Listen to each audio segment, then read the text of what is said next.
May sapat na dahilan ang pinagtibay na resolusyon ng BTA Parliament na humihiling sa Kamara at Senado na palawigin pa hanggang 2028 ang transition period sa BARMM.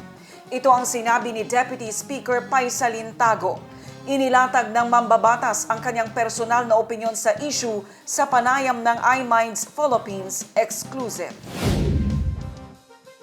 Pinagtibay ng BTA Parliament sa pagpapatuloy ng third regular session ang Resolution No. 641 na humihiling sa House of Representatives at sa Senado na palawigin pa ang transition period sa BARM mula 2025 hanggang 2028 at ipagpaliban muna ang kauna-unahang parliamentary election sa BARMM upang mabigyan ng sapat na panahon na maresolba ang mga legal na usapin kaugnay sa parliamentary elections, masiguro ang malawak na partisipasyon ng political parties at sapat na pangunawa ng Bangsamoro electorate ng bagong parliamentary elections.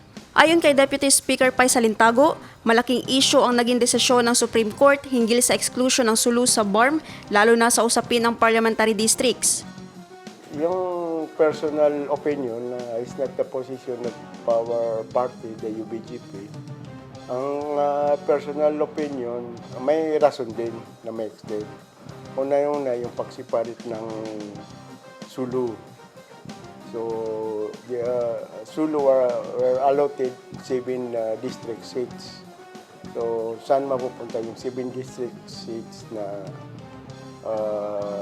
natanggal? Kasi the law specs of 80, the parliament shall be composed of 80 members. So, the wording is shall be composed, meaning 80. So, hindi pwedeng bumaba ng 80. So, no time to reconfigure the number of district seats in every province, provinces within the BARM. Pangalawa, there is a motion to intervene regarding the decision of the Supreme Court on the separation of Sulu. So, yun ang isang reason. Pangatlo,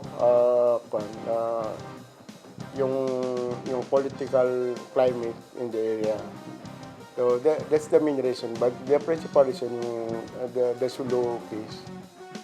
Ayon sa mambabatas, malaki ang impact ng desisyon ng Korte Suprema at handa na sana ang BARM para sa halalan sa susunod na taon. Kung hindi nangyari yung decision, we are all prepared to go for an election. Para is a taste of in the BARM, especially in our country, na magkakaroon na the first ever parliamentary election. Is a taste case. So, kaya lang, mayroong supervening events, nagkaroon ng Supreme Court decisions.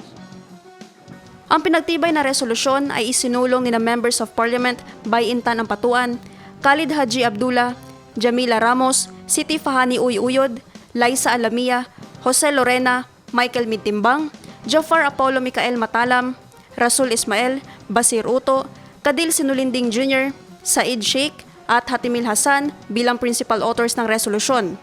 Co-authors naman sina MPs Abdulaziz Aminuddin, Faisal Caron, Said Sheikh, Hussein Munoz, Muhammad Yaqub, Harun Abbas, Muhammad Kelly Antaw, Don Mustafa Loong, Susana Anayatin, Ahmad Abbas, Tarhata Maglangit, Dan Asnawi, Abdul Karim Iswari at Dan Martin Kahalan.